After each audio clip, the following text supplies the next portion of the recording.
Hello everyone, welcome to my YouTube channel The Information World 2.0. আজি আমি আলোচনা কৰিম BA 4 চেমৰ The History of Assam major পেপাৰৰ কিছু ইম্পৰ্টেণ্ট কুৱেশ্যন লং কুৱেশ্যন যিটো 10 মাৰ্কৰ বাবে ভেৰি ইম্পৰ্টেণ্ট যিটো পৰীক্ষাত আহিয়ে থাকে।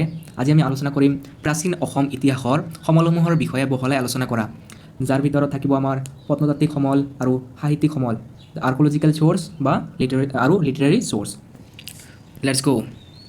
প্ৰথমতে আমি আলোচনা কৰিম সাহিত্যিক সমলসমূহৰ বিষয়ে। যে ইতিহাস ৰচনা কৰাৰ বাবে প্ৰধান উপাদান হ'ল বিভিন্ন সমল বা উৎসৱৰ।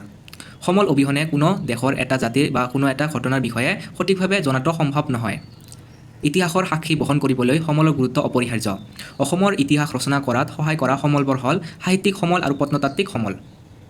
এতিয়া আমি আলোচনা কৰিম সাহিত্যিক সমলৰ বিষয়ে। যে সাহিত্যিক সমল, যে সাহিত্য সমাজ জীৱনৰ প্ৰতিফলক। গতিকে যিকোনো যুগৰ সাহিত্যই সেই যুগৰ ইতিহাস বহন কৰে। অসমৰ প্ৰাচীন ইতিহাস অধ্যয়নত ইয়াৰ স্থায়ী বা চুবুৰীয়া ৰাজ্যৰ সাহিত্যসমূহ ইতিহাসৰ অমূল্য সম্পদ।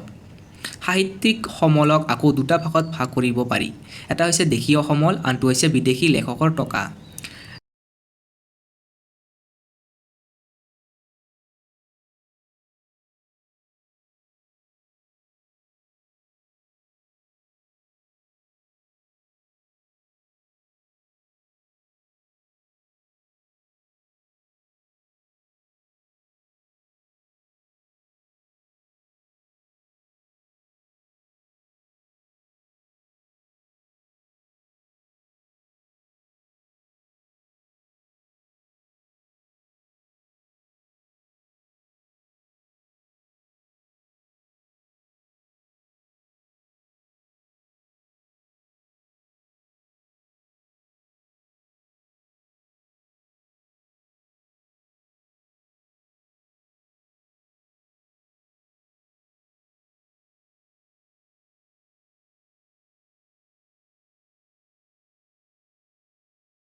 এতিয়া আমি আলোচনা কৰিম অসমৰ প্ৰত্নতাত্ত্বিক সমলসমূহৰ বিষয়ে আলোচনা কৰা।